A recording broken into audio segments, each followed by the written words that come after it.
O despertador toca. Ao sair, descobre que esqueceu o guarda-chuva e que a chuva já virou um temporal. Ainda meio sonolento, a pessoa se arruma às pressas. Ao dirigir, um motorista apressado buzina insistentemente, cortando sua frente de maneira agressiva. O trânsito está caótico. Ao chegar ao trabalho, a notícia: um projeto importante foi cancelado. A frustração se acumula. Mais tarde, ao pegar o telefone, descobre que um amigo não respondeu a sua mensagem enviada na noite anterior. A mente rapidamente cria cenários. Será que está chateado? Será que eu fiz algo errado? Essa sequência de eventos poderia desestabilizar qualquer um, mas há um detalhe fundamental: em nenhum desses acontecimentos existiu real controle pessoal. Não se controla o clima, o trânsito, o humor alheio, as decisões do chefe, nem as reações de outras pessoas. No entanto, muitos passam os dias se deixando consumir justamente por aquilo que não dominam. Aqui está o primeiro pilar da arte de viver: distinguir com clareza o que está sob o próprio comando e o que não está. Essa separação simples, mas profunda, é o alicerce da paz interior. É impossível impedir que pessoas sejam rudes. É impossível controlar todas as decisões do mundo profissional. Não se pode determinar o clima, os imprevistos, os acidentes, mas há algo sobre o qual cada ser humano tem total autoridade: a sua atitude, seus pensamentos, suas palavras, suas respostas emocionais e seus valores. A verdadeira força surge quando alguém entende que o próprio comportamento é o único território seguro que possui. O restante é terreno alheio, sujeitos às tempestades da vida. Reclamar da chuva não a fará cessar. Gritar com um motorista imprudente não corrigirá sua pressa. Angustiar-se com o silêncio de um amigo não trará respostas mais rápidas. Mas escolher como reagir a cada uma dessas situações transforma completamente a experiência de viver. Quando uma adversidade surge, é como uma partida de xadrez. Não se pode escolher o movimento do oponente, mas se pode planejar com inteligência a própria resposta. Em vez de raiva, paciência. Em vez de ansiedade, serenidade. Em vez de desespero, estratégia. Aquele que gasta energia tentando mudar o que está fora de seu alcance vive exausto e frustrado. Mas quem volta sua atenção para o que pode controlar, seus hábitos, suas escolhas, suas virtudes, experimenta uma liberdade rara, a de não ser escravizado pelos ventos imprevisíveis da vida. A arte de viver começa com a pergunta que silencia o caos interior: isso está sob o meu controle? A partir daí, o peso de cada obstáculo diminui, não porque o mundo mudou, mas porque mudou o modo de enfrentá-lo. Há uma prisão que não possui grades nem muros, mas mantém milhões de pessoas presas: a necessidade de aprovação dos outros. Desde cedo, muitos são ensinados a buscar aceitação. Em casa, na escola, nos grupos sociais, aprendem que o olhar dos outros define o seu valor. Se elogiados, sentem-se bem; se criticados, desabam. Sem perceber, entregam sua paz nas mãos alheias. Mas o julgamento dos outros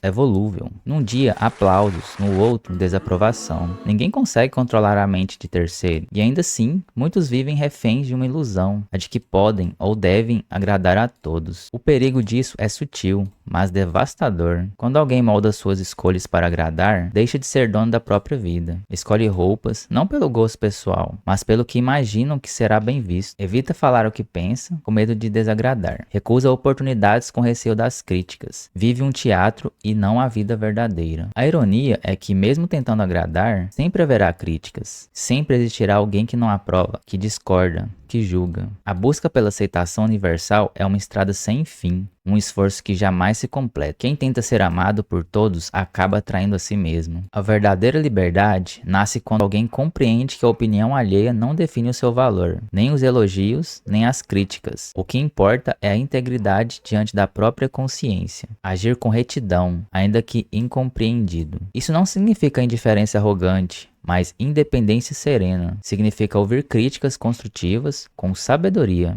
mas não permitir que julgamentos destrutivos governem as suas escolhas. Significa respeitar os outros, mas não viver sob o jugo de suas expectativas. A vida de muitos se resume em alimentar uma máscara social. Riem quando querem chorar, concordam quando discordam, silenciam quando deveriam falar. Não porque escolhem a paz, mas porque temem o julgamento, e esse medo os escraviza. Libertar-se dessa prisão exige coragem. Exige aceitar que não se pode controlar o pensamento alheio e que a paz não depende da imagem projetada, mas da verdade interior. Há uma leveza indescritível em ser autêntico, em não precisar provar nada, em ser honesto consigo mesmo, ainda que isso provoque olhares tortos. A verdadeira dignidade nasce quando alguém caminha com a cabeça erguida, não por arrogância, mas por integridade. A arte de viver ensina que a aprovação externa é um bem instável e frágil, e aquele que precisa constantemente dela vive como um mendigo emocional. Já o sábio encontra segurança na solidez de seus princípios. Quando a mente aprende a não depender do aplauso, nasce uma paz silenciosa, a liberdade interior. A dor é uma das experiências mais universais e inevitáveis da vida. Ela pode se manifestar em perdas, fracassos, doenças, rejeições ou até mesmo na simples frustração diária. Ninguém está imune a ela. No entanto, o modo como a enfrentamos determina o impacto que terá sobre a nossa existência. Imagine alguém que acaba de perder o emprego, aquele que era a base de segurança e seus sonhos. O choque inicial pode ser paralisante. A tristeza e a ansiedade ameaçam dominar, mas dentro desse sofrimento existe uma escolha: permitir que a dor quebre ou que fortaleça. A arte de viver está em perceber que a dor, embora inevitável, não é um obstáculo absoluto. Ela é uma oportunidade para crescimento, resiliência e transformação. O sofrimento pode ser um professor severo, mas sábio. A mente humana tem uma força extraordinária. Pode moldar o significado dos acontecimentos. Duas pessoas podem passar pela mesma tragédia e uma sucumbir ao desespero enquanto a outra encontra um novo propósito. A diferença está na perspectiva. Quando a dor chega, a reação mais comum é resistir, negar, fugir, mas a resistência prolonga o sofrimento. Aceitar o que aconteceu sem resignação, mas com serenidade, é o primeiro passo para transformar a adversidade. Imagine uma árvore que enfrenta uma tempestade. Ela pode quebrar ou fortalecer suas raízes. O vento não escolhe o que derrubar, mas a árvore pode escolher como reagir, resistindo, adaptando-se e crescendo. Esse princípio se aplica a qualquer dificuldade. Quem aceita a dor como parte do processo aprende com ela, descobre recursos internos que desconhecia. Na vida cotidiana, pequenas dores surgem o tempo todo. Um conflito familiar, uma decepção amorosa, uma crítica inesperada. São momentos em que o ego se sente ferido, a autoestima balança, mas, se encarados como lições, são oportunidades para fortalecer o caráter. Ao invés de evitar o sofrimento, é possível abraçá-lo com coragem. O medo da dor pode paralisar, mas a consciência de que ela não é um castigo, e sim um desafio, muda tudo. Pessoas que cultivam essa visão se tornam resilientes. Elas não se definem pelas dificuldades, mas pela capacidade de renascer delas. Cada queda é uma chance de levantar mais forte. Essa transformação exige disciplina mental e emocional. Requer que nos perguntemos: o que posso aprender com isso? Como posso crescer a partir dessa experiência? Assim, a dor deixa de ser o inimigo e se torna um aliado no caminho da maturidade e da sabedoria. A arte de viver não promete um caminho sem sofrimento. Promete, sim, a força para enfrentar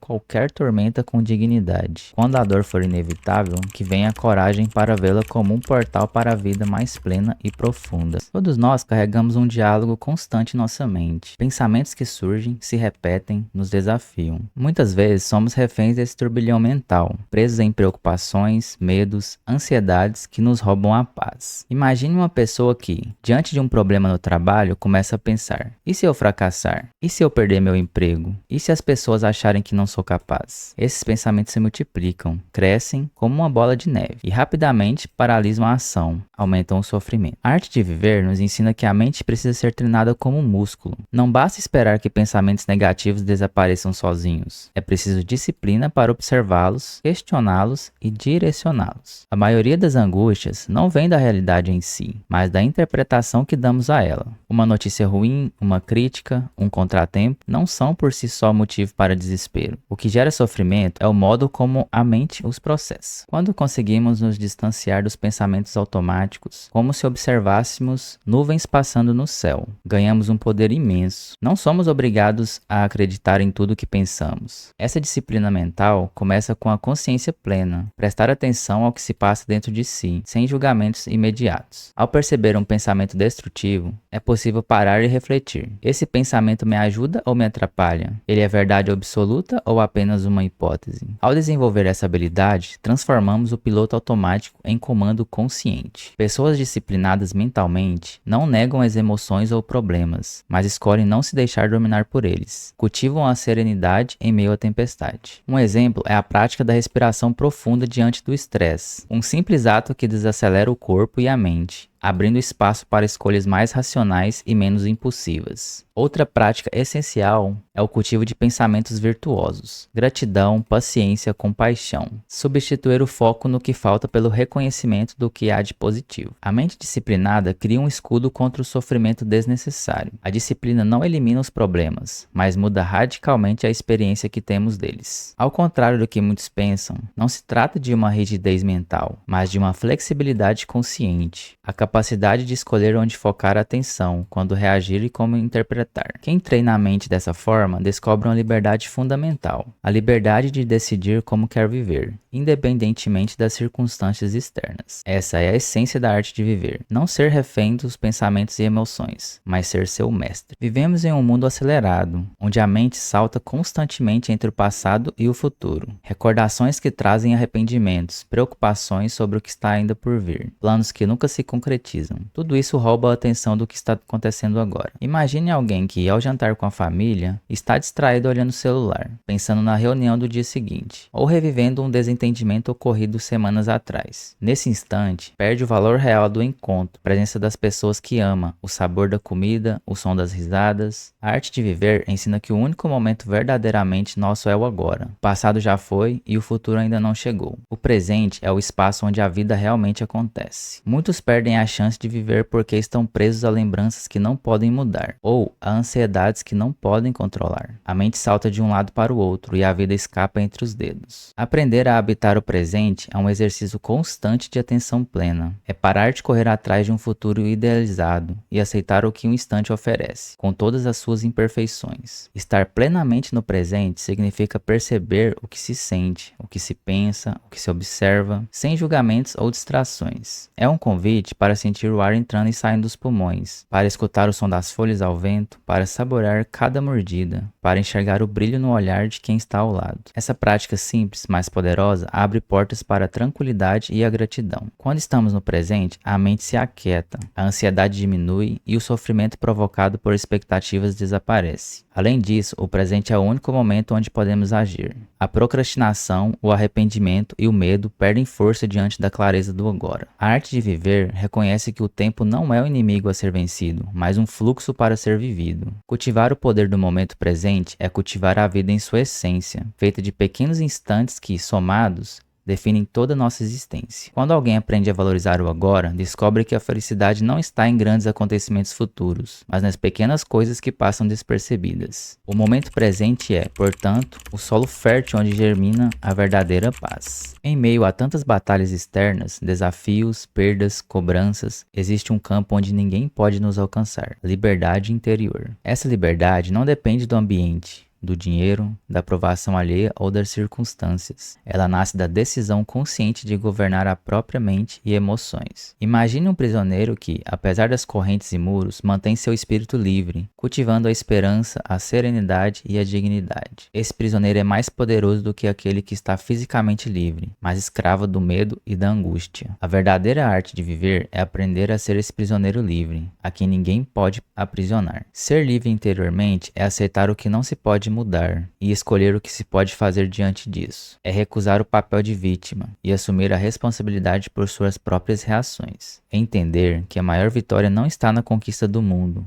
mas na conquista de si mesmo. Essa liberdade é construída diariamente com disciplina, reflexão e prática. Cada desafio enfrentado com coragem, cada pensamento negativo dominado, cada medo superado é uma pedra colocada na fundação dessa fortaleza interior. Não se trata de uma liberdade fácil ou automática. Muitas vezes é o caminho mais difícil, porque existe olhar para dentro, enfrentar a si mesmo e abandonar ilusões confortáveis. Mas é o único caminho que conduz a uma paz verdadeira e duradoura. Quem possui essa liberdade interior não é abalado pelos altos e baixos da vida. Não se deixa arrastar pelas tempestades emocionais, nem pelas opiniões mutáveis do mundo. Sua felicidade não depende do que tem, mas do que é. Por isso, pode sorrir mesmo em meio a adversidades, encontrar serenidade na incerteza e força no desapego. A arte de viver revela que a liberdade exterior é efêmera, mas liberdade interior é um tesouro eterno. E o maior presente que podemos dar a nós mesmos é essa liberdade, a de ser senhor do próprio destino, da própria mente e do próprio coração.